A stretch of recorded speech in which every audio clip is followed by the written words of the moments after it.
This podcast is brought to you by Cyber attacks can be prevented. Checkpoint, you deserve the best security. Given everything that's happened these last few days, you may feel 100 years old, but we actually are 100. We are celebrating our 100th edition of Unholy. Huge amounts to talk about. We are going to speak with an extremely special guest in the form of Yuval Noah Harari. It's Unholy. I'm Jonathan Friedland of The Guardian in London. And I'm Yonit Levy of Channel 12 in Tel Aviv.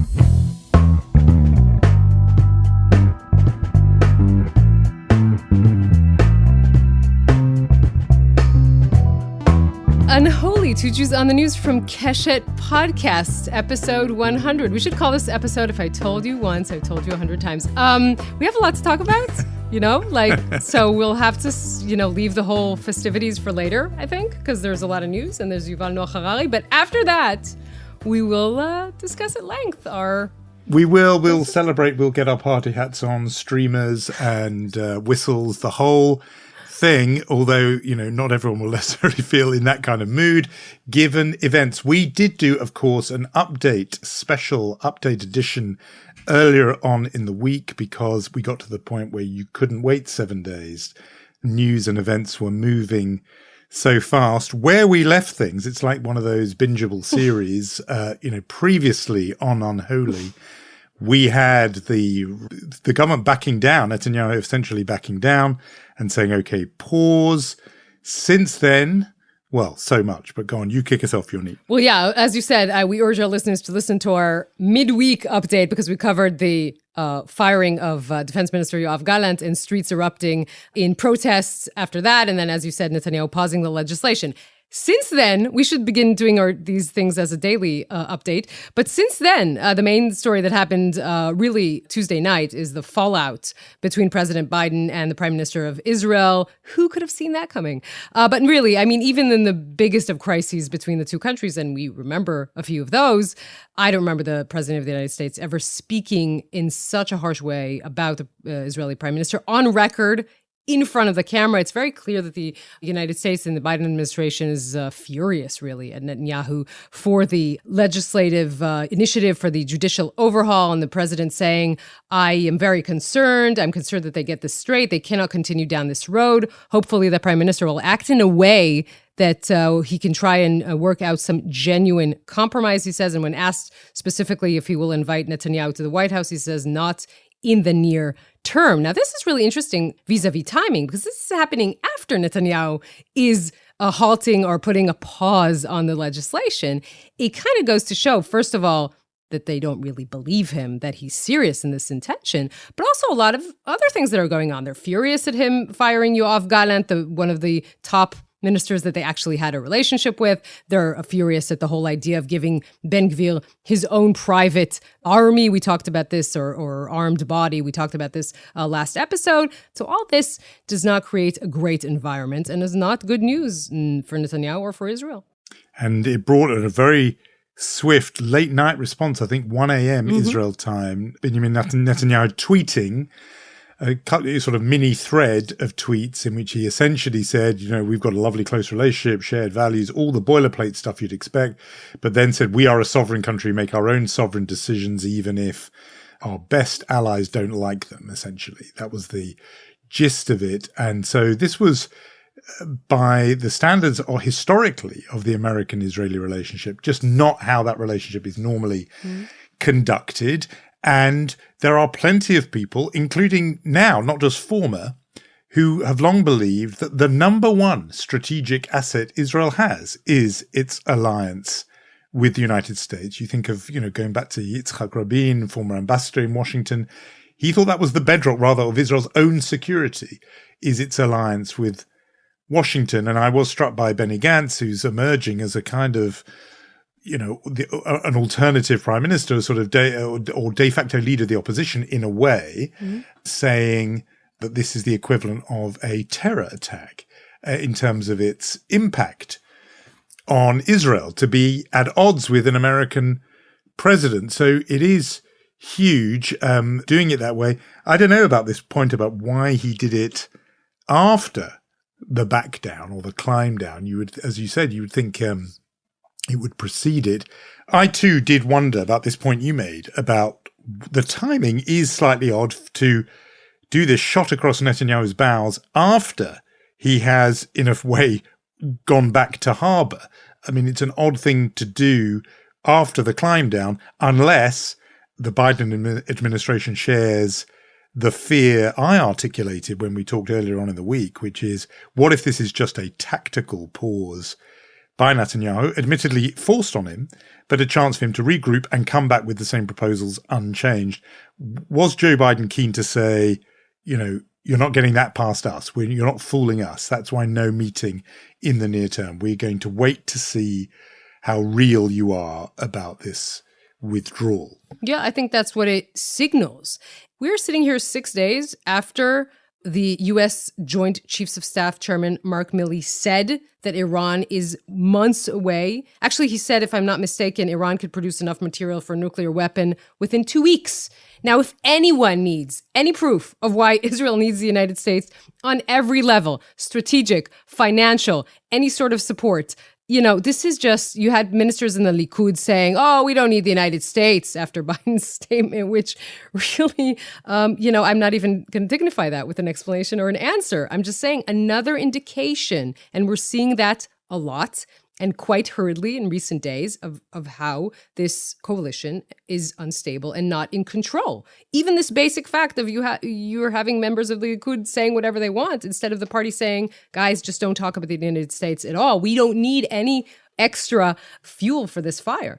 And of course, in the wonderful idiosyncrasies that represent Israel, Yoav Gallant has not yet been fired. Isn't that amazing, Jonathan? This whole thing started because Netanyahu decided to fire him. He didn't send him the letter, so he's not yet fired. And now he's in this limbo situation. Netanyahu knows that if he actually fires him, again, the flames of the protest can rise. If he leaves, he stays there, then it's a very strange situation. Yeah, and there are these amazing photographs of him sitting around the cabinet table or sitting around in meetings. Right. As if nothing happened. I mean, it's like, a couple where one files for divorce, but they wake up the next morning, they're still in the same kitchen making breakfast together. Sort of. Yes. They are continuing. I think that goes again to this sort of chaos point. Mm-hmm. And there were reports, I think, of a defense minister or another minister flying to Washington, then turning around, heading right back again on hearing of Gallant's firing. This is chaos. Yep. And it doesn't augur well or project a sort of image that Israel would want of it being a stable, dependable ally. And this is partly what the Biden administration are pushing back on. I also think there's just one bit of politics in this going back a long way. And remember, Biden has a very long memory of politics because he's been around so long. And so does Netanyahu, which is in the mid-90s, after the Rabin assassination, when Netanyahu became Prime Minister of Israel, I remember White House officials wondering how clear they could be in their differences with the new guy, Netanyahu. Particularly actually then, times have changed, but in terms of American Jews, they thought, is it okay for an American president not to be on great terms with an Israeli prime minister? And there was polling that showed American Jews trusted Bill Clinton more on Israel than they trusted Netanyahu. And that led a whole lot of people in the Clinton White House to feel freer in, upbraiding Netanyahu, in cold shouldering him sometimes, because they realized they were seen as better custodians of the peace process associated with Rabin than he was.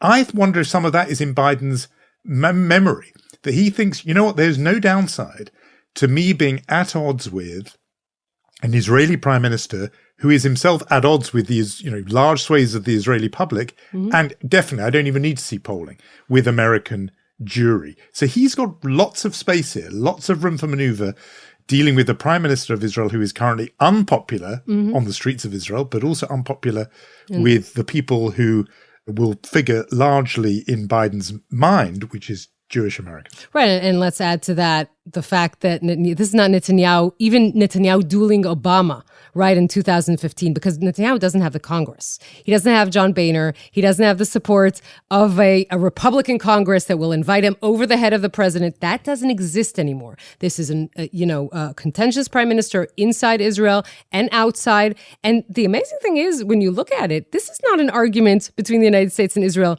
about settlements, about the Palestinians, about the Iran deal. This is an internal, not exactly an internal issue, but it started as an internal issue in Israel. And this is the United States saying, we are waiting for you to make good on the promise to halt this and to have broad support. And I think that is interesting to note, especially when the negotiations started in the president's residence already. It's not a very, no one really puts a lot of trust in it. On the one hand, Netanyahu says, well, I'm going to, pass this reform in a few weeks. So that doesn't give a lot of trust on that. And on the other side, you have Yair Lapid saying Netanyahu is the biggest con artist in the history of Israel. So not the best mood for these kinds of negotiations, but they have started this week as well. Yeah, I was just about to ask you about those talks. That interests me a lot, whether they are for show, Potemkin talks, or is anything of substance going to come out of them? I mean, crucially, from my point of view, the opposition parties who have not been leading the opposition to this, the opposition has come actually from the streets. They are following, taking their cue from the protesters on the streets. But do those opposition parties actually want to, give some ground and get some reforms to the judiciary? Or are they thinking, no, actually, we think hands off the Supreme Court. We are not going to tolerate any kind of change. Well, to be honest, we talked about the poll numbers in our special update episode when Benny Gantz is seeing a surge from 12 seats to 23 seats. Yair Lapid is at 22. That's a little bit less than he has today. I'm thinking they're eyeing an election more than they're eyeing anything else. If they're, if they believe any sort of negotiations, anything can come out of this, maybe, but they both have, something to gain from an election.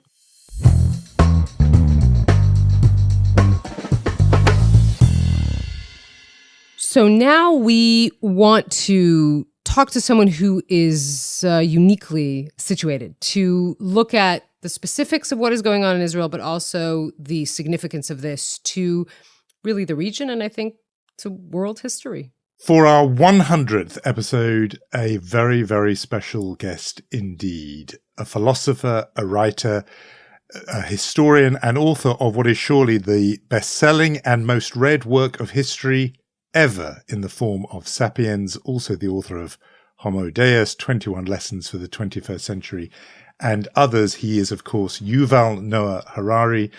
Huge privilege and pleasure to have you on Unholy again. You were on a previous episode, Yonit. Which number was it? 33, sir. Episode 33. Always knows the answer to that question. Yuval, your whole thing that has made you sort of acclaimed across the world is that you see the very big picture and take the very long view of history, watching for shifts and changes that span millennia. You aren't somebody who comes out and talks about whatever's going on just that week. And yet, in recent events, you have been out front and center, speaking, writing, getting involved. What is it about what's happened the last 2 or 3 months that strikes you as not just the flotsam and jetsam of daily news, but something of, I would guess, historical significance? Yeah, I think that Israel is now at the most important moment in its history since the founding of the state, since 1948. I usually stay away from Israeli politics. I don't feel I have the expertise. Also, I feel that I have more important things to do. But now it's a combination of several things. I mean, first, my own house is on fire. So before you can attend to anything else, you have first to put the fire in your own house. And yes, what's happening now will define not just Israel, but maybe much of the region for many years to come. Especially for people outside Israel, it should be very clear that the consequences of the power grab by the Netanyahu government, if we don't stop it, it will spill over to the entire region. I hear many people comparing what's happening in Israel to what happened, say, in Hungary. Israel will not be like Hungary. Nothing like Hungary. Hungary is still a member of the European Union. Hungary doesn't hold millions of people under occupation. Hungary doesn't have nuclear weapons. Hungary doesn't have cyber capabilities, which are cyber weapons capable of striking anywhere in the world. Hungary doesn't have hundreds of thousands of religious zealots with an expansionist plan. So if we don't stop the anti-democratic coup in Israel, it could set the entire Middle East on fire with consequences far beyond the borders of Israel. So you're actually saying this can become, heaven forbid, a much more dangerous country than Hungary or Poland and any of the sort of obvious examples that we're trying to give. That's a stark warning. Exactly. Again, as Israelis, we are absorbed by our own fate. And for good reason. I mean, people who were not interested in politics at all, were not involved in politics at all, they are now demonstrating in the streets because they realize it has reached their own life, that their own personal liberties are now at stake.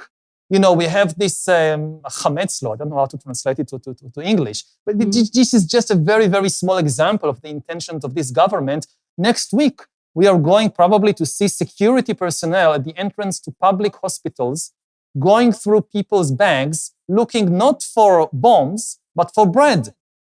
Because this government has passed a law which basically says that if you're Christians, Muslims, secular people, atheists, they have to follow Jewish Orthodox dietary laws in the public hospitals. And this is just, this very symbolic type of move. And if the government, what the government is doing, is not just about a Supreme Court overhaul, as some of the newspapers call it. The Supreme Court is not the main issue. The main issue is the attempt by the government to gain unlimited power. And if it succeeds, then it will run over our personal liberties. And this is what gets hundreds of thousands of Israelis into the streets. But again, we mostly think about how it affects our personal lives.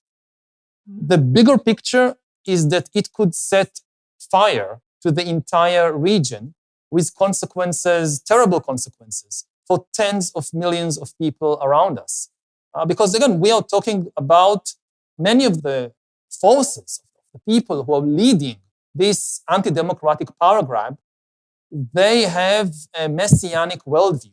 And when they get this kind of power into their hands, it is going to become extremely dangerous for everybody around us.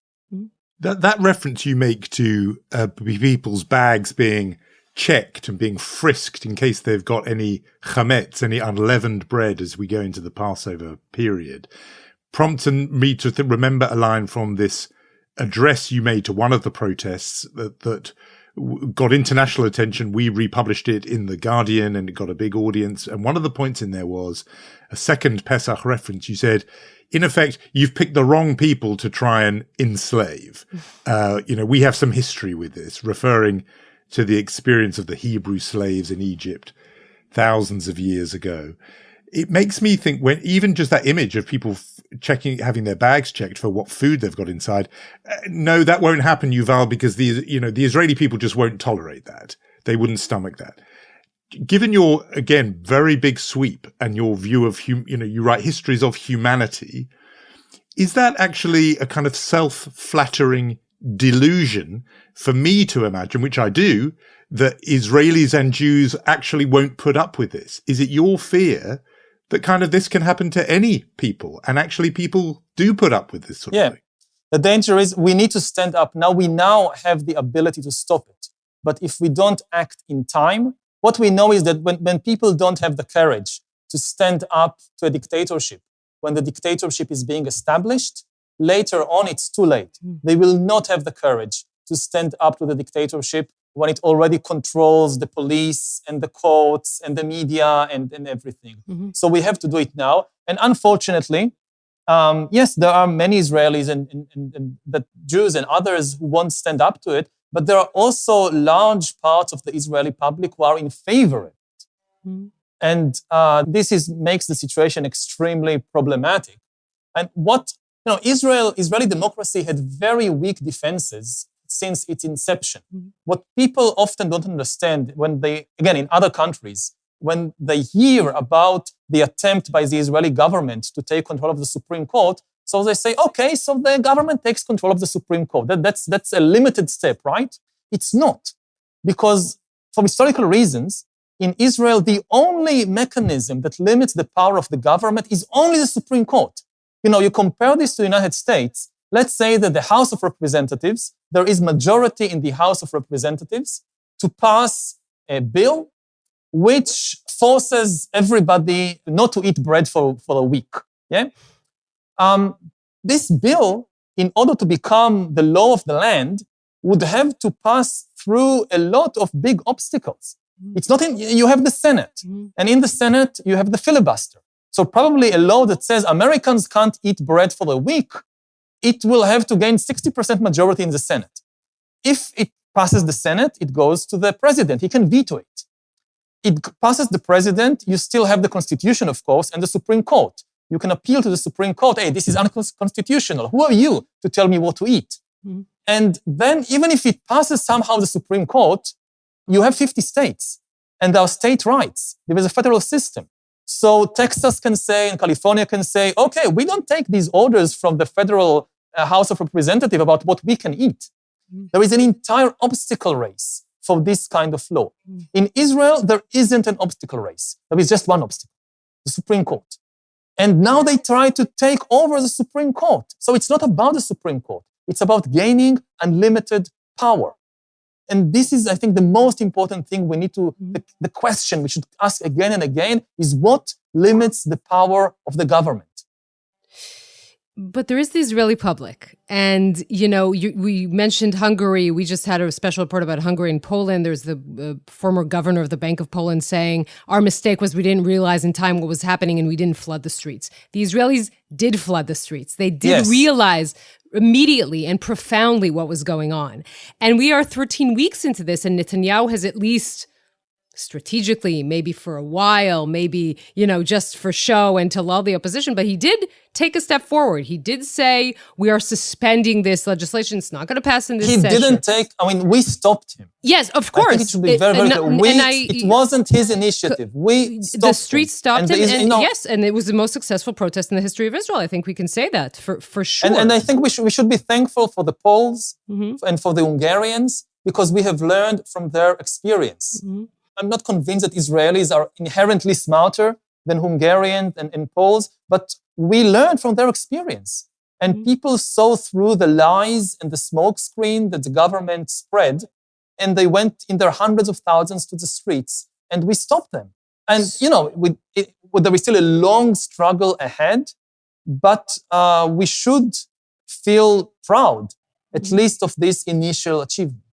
So you're calling it an initial achievement. I wonder if that means, because when this started out, you said we can't go back. There are two options. Yeah. Either this is going to be a dictatorship or a stronger democracy. Yeah. How optimistic are you? I mean, on that pendulum, where does it swing today? Is it swinging towards a stronger democracy in your sort of feeling of things? Again, on Sunday evening, I came back from university, 8 o'clock, 8:30. I have a long day in the university.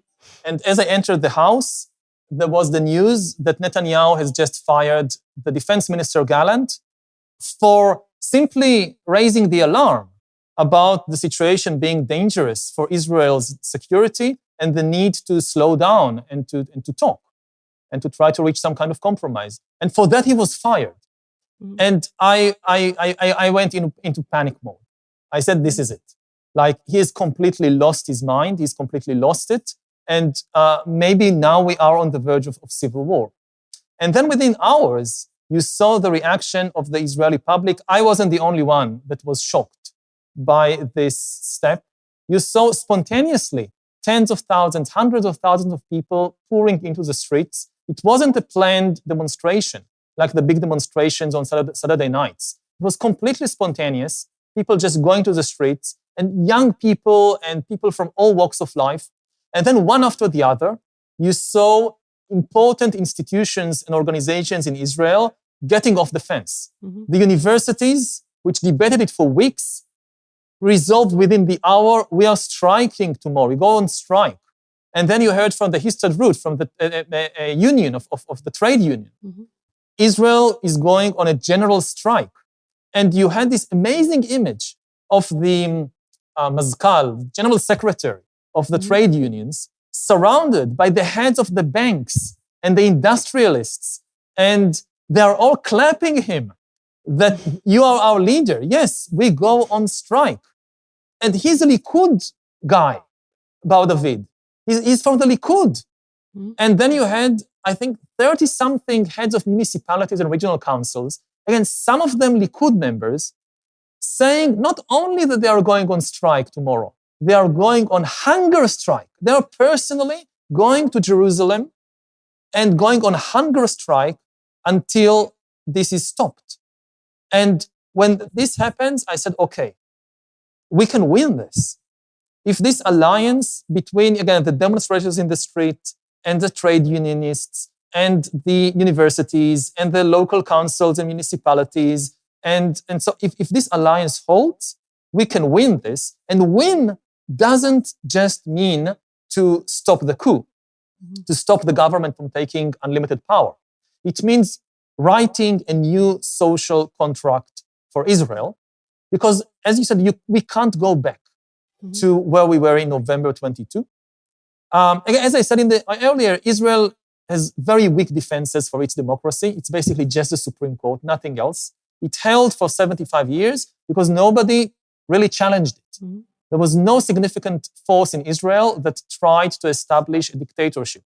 Now there is such a force. They will try again.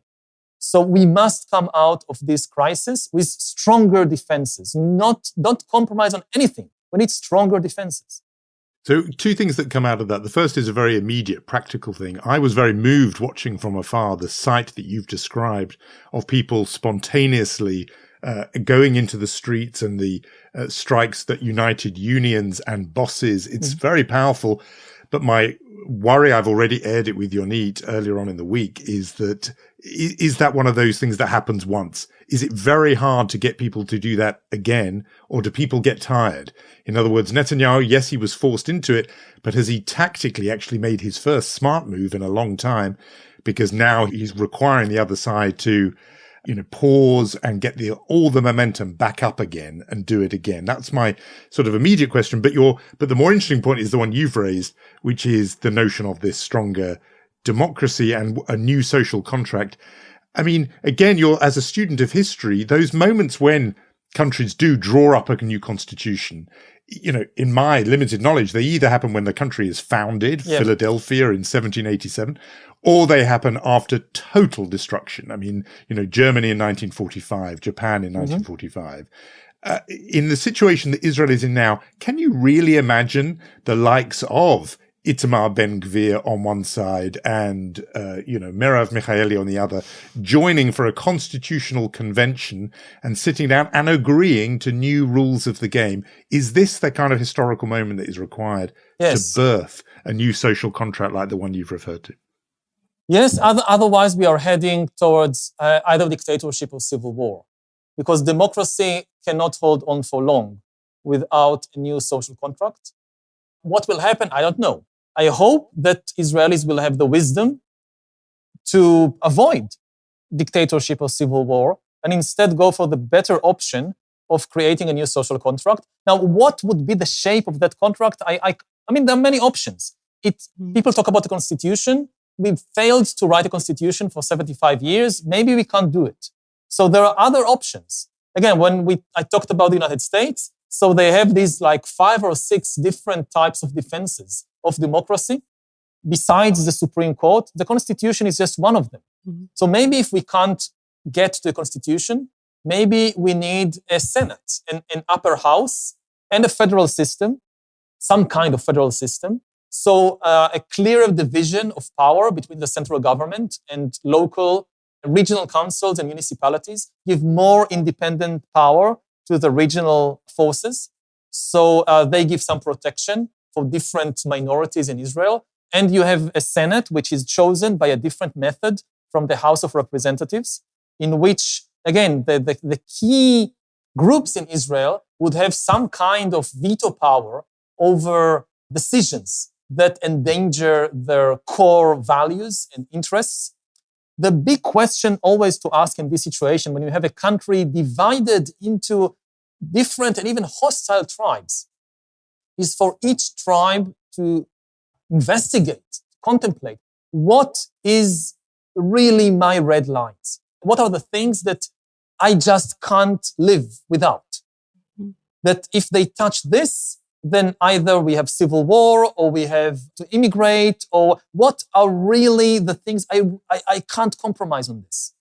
Now, if you find that you have two or more tribes which have these core interests which collide, then it's hopeless. You either divide the country, you have a dictatorship, somebody needs to emigrate, or you have a civil war. But in many cases, this is not the case. Mm-hmm. That I think that in Israel, secular people and religious people, they have different core interests. If you come to religious people and tell them, we want to forbid you to circumcise your sons, or we want to forbid you to eat kosher food, then, this is Yihalek v'Bal Ya'avor. Mm-hmm. I mean, no. But this is not our core interests. We don't want to force religious people to stop practicing Orthodox Judaism as they understand it. But for us, core interests is our basic liberties, like freedom of expression, that I can sit here in Tel Aviv and have this conversation with you, criticizing the government without being afraid that as a result, I'll have policemen knocking on my door and taking me into jail. This is for me, Yihalek v'Bal Ya'avor. Mm-hmm. If I don't have, or maybe I'm not a martyr type, so maybe it's Yihager v'Bal Ya'avor. But okay, if it reaches that point, then I won't be in Israel. Yeah. But I don't see a clash there. I don't think that religious people, most of them, I don't know about Ben, but I think most religious people, it's not their core interest to take away my freedom of expression. Mm-hmm. And hopefully we can reach these kinds of, again, 4 or 5 different main tribes in Israel that each define their core interests and find a solution that protects these core interests. And about the other stuff, we can compromise. I mean, we talked about not eating unleavened bread in hospitals during Passover. If this will be the concession we have to make, then, okay, I won't eat unleavened bread in a hospital for the week. If that saves Israel from civil war and enables us to go on living together in democracy, that's a concession I'm willing to make. I have to say that the options of the dictatorship or civil war, not the greatest present to receive on Israel's 75th independence. But, we talk about this dichotomy. It's either a stronger democracy or a dictatorship. I have a third option because Israel, we have to... maybe it's the cynical option, but Israel is, let's admit, our character is haphazard, it's disorganized. What if this is what happens, all right? Netanyahu shelves this legislation because it's toxic for him, his numbers in the polls are tanking, his coalition is fractured. He's saying, let's wait with this for another 6 months, and then it's Israel, and we know the cycle, there's going to be, we know war and elections, and the whole thing is going to be sidelined, and the focus is going to move elsewhere, and the Israeli public is sort of going to forget about this until the next time we realize that there is a very strong leader who knows that the system is all built on the fact that he can change basic laws with a 61 majority or with even a simple majority. Isn't the sort of reality of this is that eventually in the cycle of the intensity of our lives, this is going to sort of move aside? I'm not saying that's a good thing. No, I'm just saying I don't think it will happen. People received such a shock that they won't forget. Mm-hmm. And people around me, they haven't slept for weeks a proper night's sleep because they are terrified. Mm-hmm. This is not the kind of thing that you can forget. And even talking in very materialistic term, I'm following what's happening in the high-tech sector. So people who already established their company here, it's very difficult to take it out. So we don't see this rush of companies leaving Israel because they have an exit tax. It's too complicated. But people are not opening new companies here. Investors are not and this is not something you forget.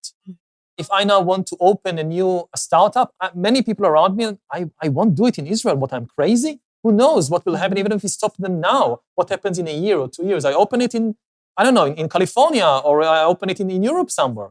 And it's very clear that it's not just Netanyahu with his trial and trying to get out of corruption charges and so forth.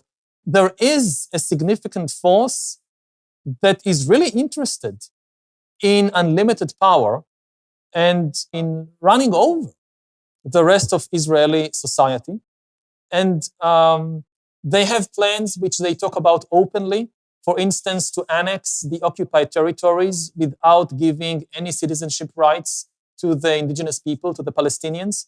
And they have the Supreme Court in their sights, not because of Netanyahu's trial, but because they think, rightly or wrongly, I don't know, because the Supreme Court so far has not been a huge opponent of the occupation, but they think that they first have to get rid of the Supreme Court before they can do that.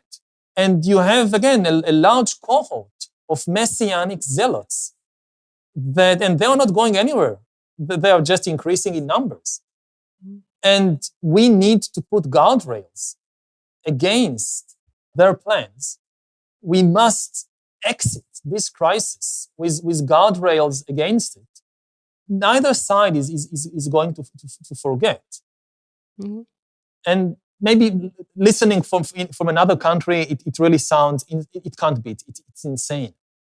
But when you live here, you know that you have hundreds of thousands of people who really think in messianic terms about Israeli history. And if they gain power, if they gain unlimited power, the place we are heading towards the temple. It ends with the temple and with the probable destruction of Israel and much of the Middle East, if they attempt to do it. Mm. But this is the deep logic of messianic projects.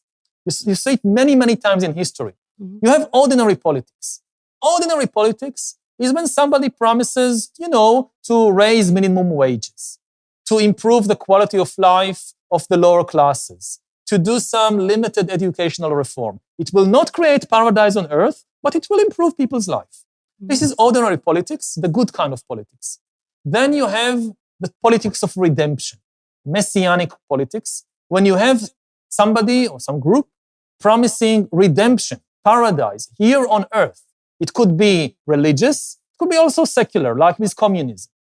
Mm-hmm. Now, the problem with redemption is that it never works. There is no paradise on earth.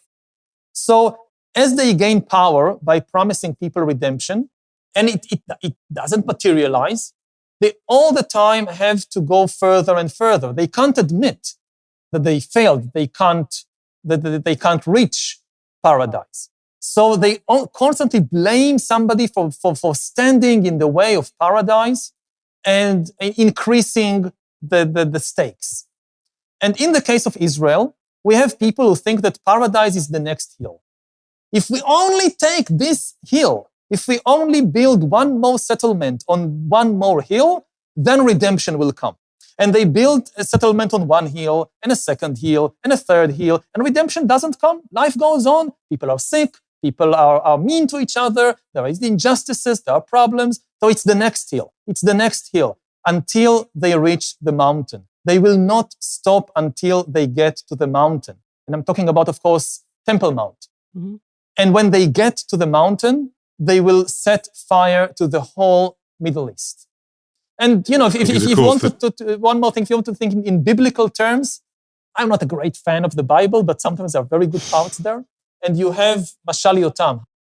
Mm-hmm. So, when the trees want a king, and the trees go to this thorny bush and want this thorny bush to be their king, and it ends with fire coming out of the thorny bush and destroying all the trees. And if we take that road, if we set a king over us, a fire will come out of it and will destroy the whole Middle East. Only on Unholy will you get Yuval Noah Harari teaching a little bit of Torah to us, but in such a useful way. You partly touched on it just a moment ago when you mentioned occupation. And I got a text message from an activist involved in organizing some demonstrations who said to me, I'm trying to be the person who mentions the occupation elephant in the room. That's been a whole discussion. We've talked about this earlier through the whole last 3 months. The extent to which the demonstrations are talking only about, as it were, inside Israel itself rather than what happens in the occupied territories. But when you talk about the possibility of a stronger democracy or even a new social contract, even a constitution, look, difficult enough anyway for all the reasons you've described with these warring tribes socially speaking, inside, as it were, Jewish Israel, really, or in terms of 1967 Israel. It gets complicated when you add in those territories that Israel controls. Can Israel make any kind of stronger democracy unless it also grapples with and wrestles with what my friend called the occupation elephant in the room? This will definitely be part of the problem. Again, the same way we haven't managed to write a constitution in 75 years, we haven't managed to deal properly with the occupation for more than 50 years. And it's not going to be easy. I don't know. Because with the occupation, it's not just about Israelis trying to reach some agreement with other Israelis. You have another power you have to deal with the Palestinians. And we have not been very successful, and we can go into the argument about who's to blame and why not, but probably there is enough blame to share between everybody about why it wasn't successful. To me, it's clear that if Israel ceases to be a democracy, then it will also have terrible consequences in the occupied territories and beyond the borders of Israel. As bad as things are for the Palestinians under an Israeli democracy, it will be far, far worse under an Israeli dictatorship. Mm-hmm. So I think also if you think about those issues, the order of the day is first of all to prevent the establishment of a dictatorial regime in Israel. You know, after the disengagement from Gaza in 2005, Israel dismantling settlements, a huge blow for the settlers, the religious Zionists. They went through a process of soul searching. They lamented the fact that they failed to settle in people's hearts. So the plan was to send more representatives of the community into spheres of influence, mainly the Israeli media and other realms. And I wonder what you think that secular liberal Israel needs to learn from that or to take from that crisis. What are the action items? So aside from, again, pushing for a new social contract for Israel, the other key thing is the educational system. What we had for decades is that you have two groups in Israel with very strong ideological educational system. You have the Haredi and you have the religious Zionists, and they have separate independent educational systems which are completely ideological, unapologetic about it. They are committed to educating their younger generations to a very specific worldview. At the same time, in the kind of secular education, no. It's forbidden to have ideological education. It should be completely balanced. You shouldn't educate your young generation, your kids, to any specific ideology or set of values. And now we see the consequences. That on the one side, you have very committed ideological camp. On the other side, you see people who went through 12 years of school and they don't understand even what democracy is. They confuse democracy with majority dictatorship.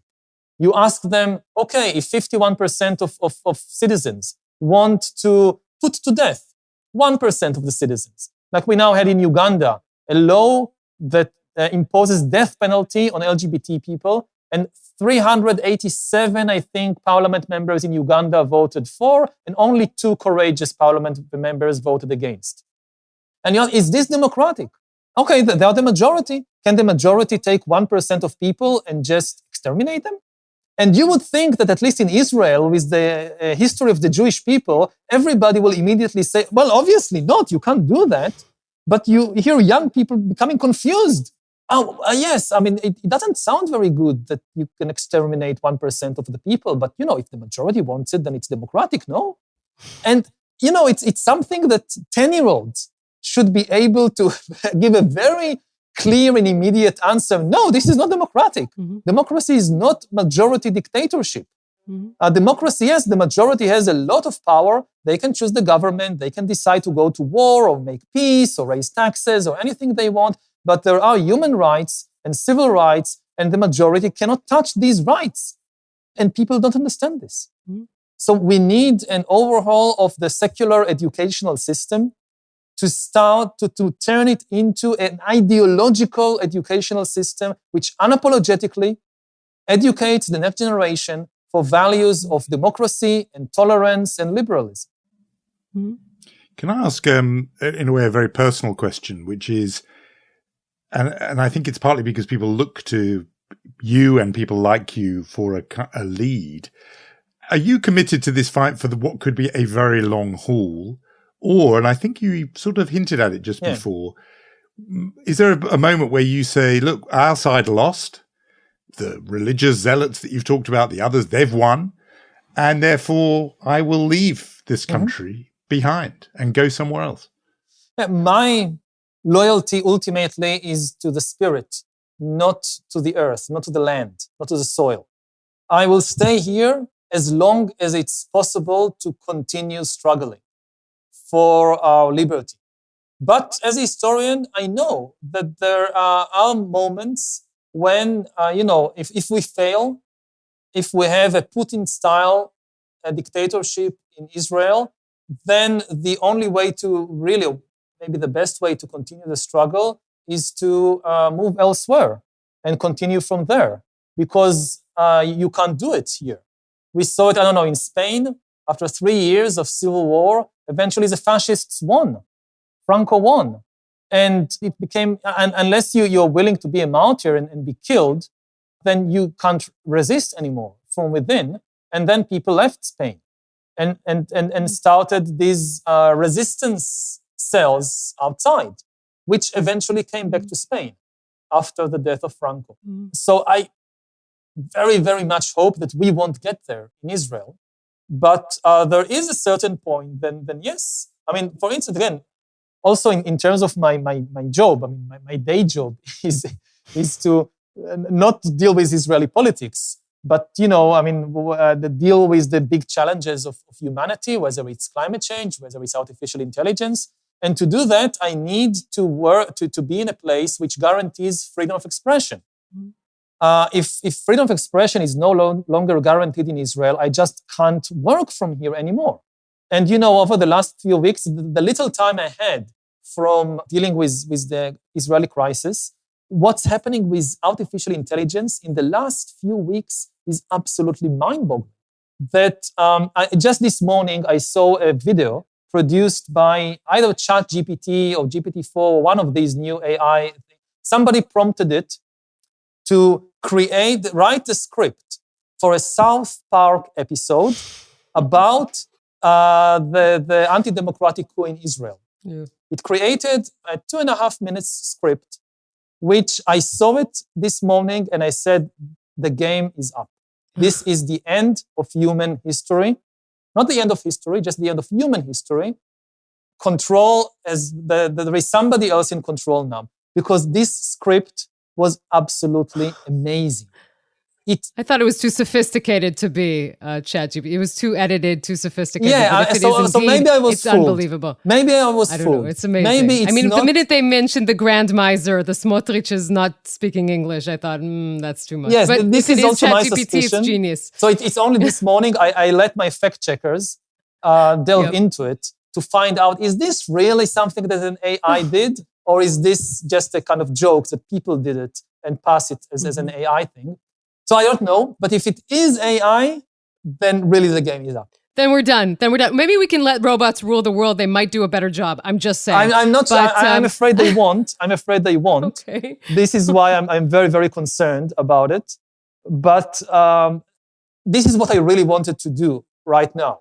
I'm writing a new book about the AI revolution, and I don't have time for it because I'm dealing with the anti-democratic revolution in Israel. It's interesting because last time we talked on episode 33, Jonathan, I'm sure you remember that. We were talking to you right before your retreat. This is the secret to your success. We know this now. You do not talk and you leave the world as it is for 2 months. And you sort of emerged from it a few weeks ago just to be sort of updated on the fact that Israel is in this turmoil. Could you tell us a little bit about that? Yeah, I went to a 60 days silent retreat in India. I started it. It was the 17th of December. So I already knew about, of course, the results of the elections. But Yair Lapid was still the prime minister of Israel. And, we had lots of discussions before, and I had lots of scenarios. Okay, so it's going to be a far-right government with Bibi and Ben Gvir and Smotrich, and how will it be? All kinds of scenarios. None of them was even close to the awful reality that confronted me when I came out on the 17th of February.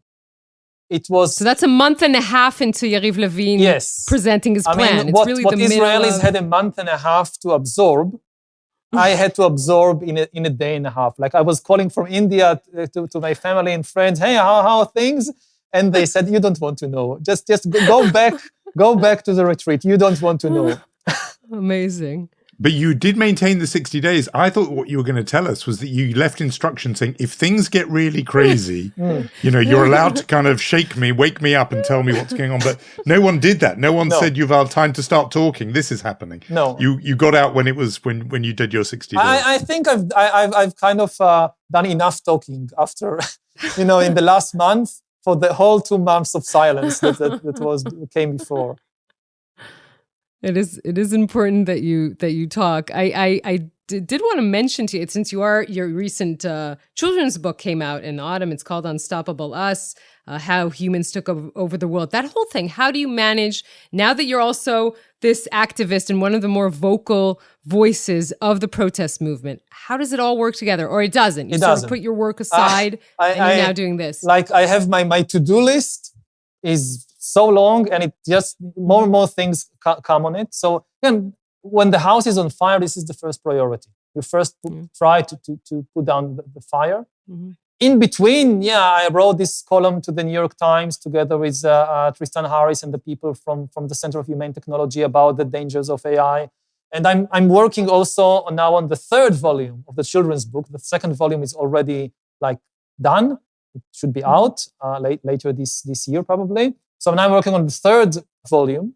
And in between, Kaplan demonstrations and appearances on TV, so I got back to the children's book. And it's important for one's sanity, that you just can't be all the time just dealing with that. You need to kind of keep a broader perspective.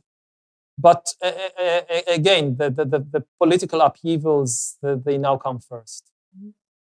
Yuval Noah Harari, thank you so much for this conversation. I can't pretend it's hugely lifted our spirits, but it has, I think, given us a perspective and perhaps actually given people some steel for what is coming next. So maybe I think we are really grateful. And maybe I'll just say another thing. For people listening to us from outside Israel, so maybe two things, very important. First of all, it's not easy to understand what's happening here, especially because of the propaganda campaign of the government. And whenever people try to kind of distract you with all these details about the committee for selecting the judges and this little detail or that little detail, there is one question we need to come back to again and again and again when we try to understand what's happening, or when we are confronted by people who support the government coup. And this question is, what limits the power of the government? That, okay, well, whatever you say, we do this, we do that, just explain to me. What is the mechanism that will limit the power of a ruling coalition in Israel? If they want to pass a law that takes away voting rights from Arab citizens, and they have been talking about it, what prevents it? If it's not the Supreme Court, explain to us what is the mechanism. And again, when you ask the Yariv Levin and Simcha Rotman and these people, what is the mechanism? The only thing they say is trust us. We don't intend to do it. And this is not a good answer. This is not a good answer. It's a very frightening answer. It's the answer of every dictator, of every abusive partner, of every abusive parent. Yes, trust us. We will take care of it. We will protect. But don't lose our goodwill, right? We don't want to lose our goodwill. We want to be in our good graces because nothing else protects you except our goodwill. So this is the question to us. And if there is another answer they give, which is, that there are elections. If the public doesn't like what we do, then in 4 years, they go to the polls and they can remove us. This is disingenuous. Once a government has unlimited power, it can change the rules of the elections. It can rig the elections very easily. Russia has elections every 4 years, like a clock. They can't remove Putin. In Israel also, if they gain unlimited power, the elections will no longer be democratic. They will rig them. And so that's the one thing to remember, to ask. The other thing is, okay, how can we help?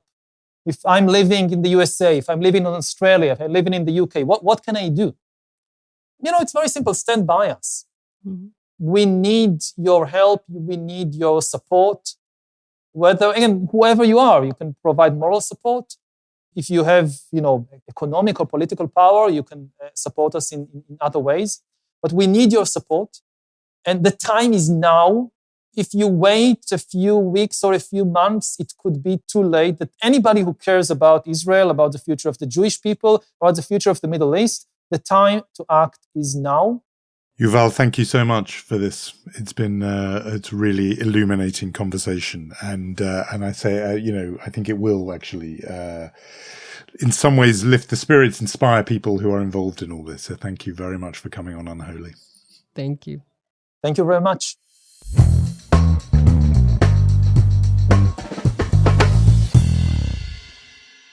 He's such a deep thinker that the bird's eye view, his ability to sort of peer into the future. I do think that many listeners hearing his description right at the beginning of our conversation of what would happen if Israel becomes a dictatorship, he didn't say the word Iran, but the description kind of sounded like it. I think listeners, even if they completely agree with him and his warnings, could feel like maybe that's a bit too far, right? That Israel would never become that kind of country, that it's not in our DNA. And you can point out to things like hundreds of thousands of zealots that could be, again, in the ears of some of the listeners, exaggerated, but he is obviously trying to sound the alarm and to turn the light on as bright as possible on the story so that even people who don't care about, Israel or the crisis would understand why this is dangerous. Very much. I mean, alarming, absolutely. He is sounding the alarm. He's very deliberate. Right. I think the thing that struck me, besides all the sort of insights and observations, is almost just quite the personal thing of here's a guy who really spends his time, wants to look at the big picture and has all kinds of other things, the climate crisis, AI, that really preoccupy him.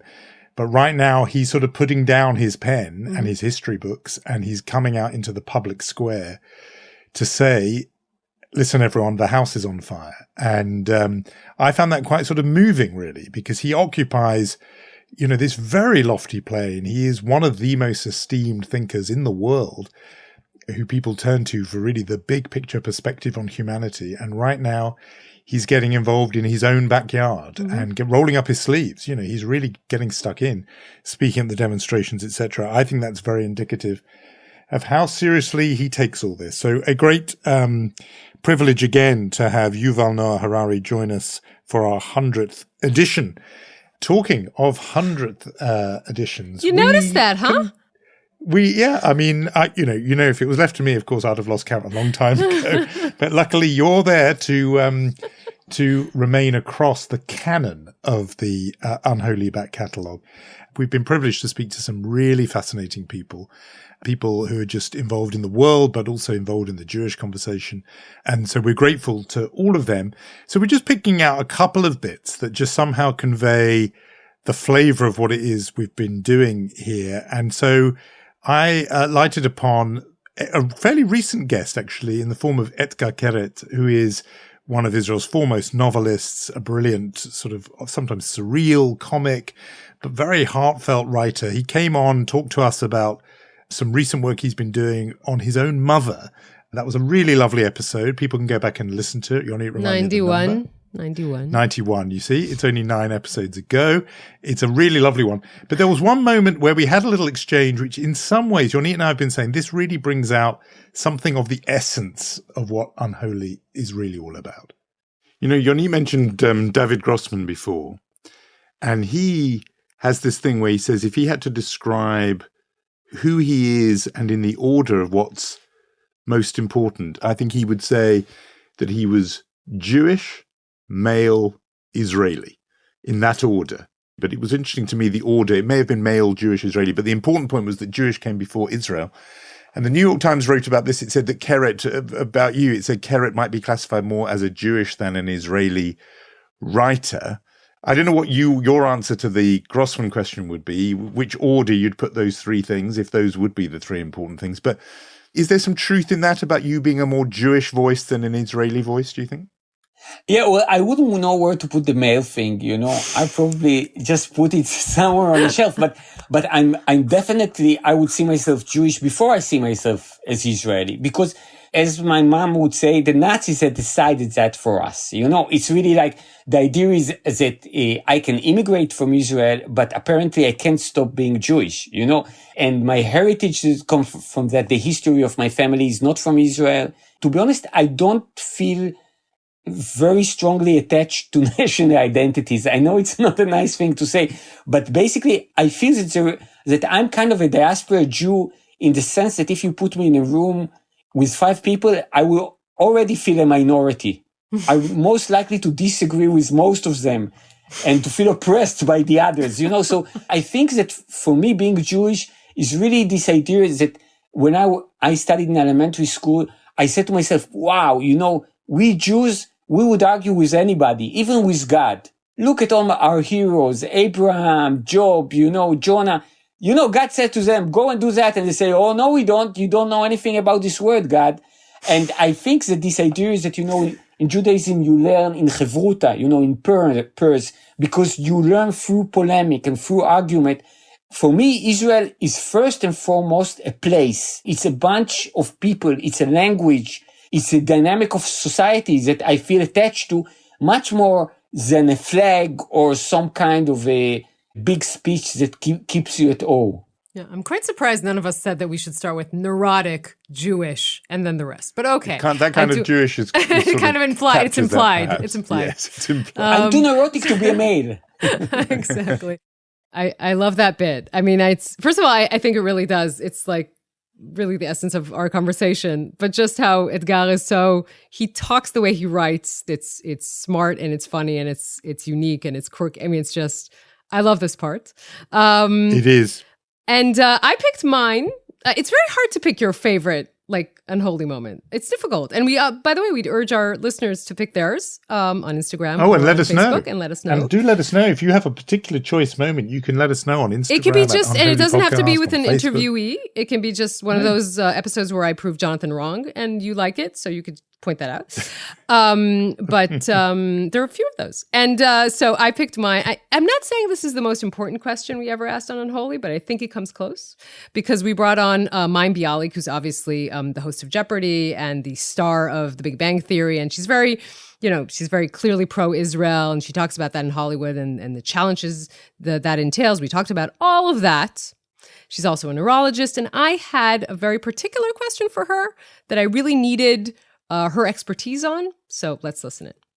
I remember you talking about the very sort of at length, the difference between what a nerd and a geek is. And I'm not, I have to have your thinking on this because Jonathan Friedland, on the one hand, doesn't read science fiction or fantasy at all. Okay. Like you say Lord of the Rings to him, he thinks it's a jewelry store. On the other hand, Oxford, wrote 12 books. Look at the size of his library. Could you just solve this to be a nerd? Look at the size of his glasses. He's a nerd. So nerd. Okay, so nerd. Okay. Got it. Okay, just wanted to make sure. I need an expert. Yeah, you can be a nerd and a geek if you'd like to be. Okay. Yonit, do you think step forward Yonit Levy, do you think, for the double title? Because Yonit is a science fiction, I would say, obsessive and true and fantasy and have done like 3. How many degrees had you done by the time you were 25? 4? I think 3. 4. I think you get both. I get she both. Gets nerd and geek. Double Jeopardy? Yay. Okay, I get nerd both. I'm very and happy. Geek. Oh. I'm not sure I like where this turned out. I was going to make You're fun the of one you. who opened the conversation. I know. It's my fault. I should never do that. Total nerd and total geek. A definitive ruling from Mayim Bialik. From the experts. The experts. So it was June of 2020. You called me up with your brilliant idea to have this podcast about Israel and the Jewish world and to have these Hold on a second. vantage point of the outside, inside diaspora Israel, and that was just this. That wasn't you. It was me. It was my brilliant idea. It was your brilliant idea and your phone call to me. This is very important. We have this conversation. It was absolutely you and our early founding executive producer, Lior Friedman, who made the call. It was during the pandemic. I remember I was walking alone on Hampstead Heath because it was at that period where, the rules were such that you could not be in, 2 meters of another human being. And I took this call and there was this crazy Israeli lady on the end of the phone who was saying, what about a podcast? And I sort of thought, is this a crank call?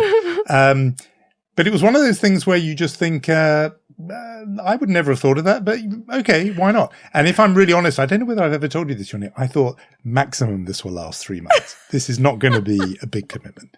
This will crash and burn. So look, do it. Why not? It's a pandemic. No one will notice. And by March 2021, once we've been up and running for 12 weeks, it will quietly disappear. So that was the basis on which I agreed to take part. But look, here we are 100 episodes later. Johnny Friedland, you always say the nicest things to me. It's like I never understood why you said yes. And it was quite easy to get you on board. And now I realize that what you were thinking was, this is going to crash and burn. Yeah. And also it was like during the pandemic, no one was really getting out much. I thought, what else am I going to do? I'll agree to do that. But here we are. But it's proved to be really something very special. Our incredible guests, hearing from you each week, Yonit, but also our listeners and the feedback we're getting from them. And, the response we've had from a few people right at the start was that this podcast became, and I'm going to speak to the listeners now, part of your, weekly ritual. For some people, it was a part of the Friday preparations for Shabbat. People have told me they listen to us as they go out to get the, chalot for the Shabbat table. Other people telling me they listen to us on their walks or on their run, on the exercise machine, on the treadmill. All kinds of different responses. But people have said to us that they kind of appreciate it. And especially at moments like this and there have been a few moments of crisis, conflict and so on, that they've found it of value to have us to turn to. Inside and out was how we always thought it. And, what's a curious thing, for not talking about us now, is that how rare it is for Israel and diaspora to be in conversation. That was one of our first thoughts. That there aren't many places where the two can talk to each other. And what's been amazing to see about the events of the last 3 months or so is how much the two have got involved. So what's happening in Israel really has agitated Jews and diaspora. And there's been a kind of exchange between them, which is something very new. So there were protests even this week in London, for example, about events in Israel, where Israelis in London have been side by side with British Jews. Similar scenes going on in New York, San Francisco, Berlin, Paris. Israelis and Jews next to each other in a way that maybe people outside don't realize how rarely that happens, actually. The diaspora have wanted their voice to be heard with what's going on now. So we're a little bit, a little part of that, but there is definitely a wider phenomenon going on. Anyway, we have had 100 episodes. Some of the listeners have been with us, pretty well every step of the way. If you like what you hear on this, remember you can rate and review on social media, meaning our podcast page, Unholy Podcast, on Facebook, also on Instagram. Tweet if you like. A few people have been doing that this week. We've appreciated that. And of course, wherever you get your podcasts, those rates and reviews have helped and continue to help. We will say thank you to Gaia Glazer, Omer Primat, Rom Atik, and Yair Bashan. We shall say Chag Sameach and Pesach Sameach because we will be sort of off for the next 2 weeks, unless there's anything going on, and we will return to update you. When does that ever happen in this region? Yeah, no, I was going to say, you just don't ever want to make any kind of plans or commitments when it comes to this. But yes, we have a little plan up our sleeve for you while we take a little break for Pesach. Some conversations we have loved, some more conversations we have loved coming up, barring a sudden dramatic return to the podcast microphone. If that happens, you'll know about it. But otherwise, Pesach Sameach, Chag Sameach to you, Yonit, to everyone listening, and let's hope it's a peaceful and good one.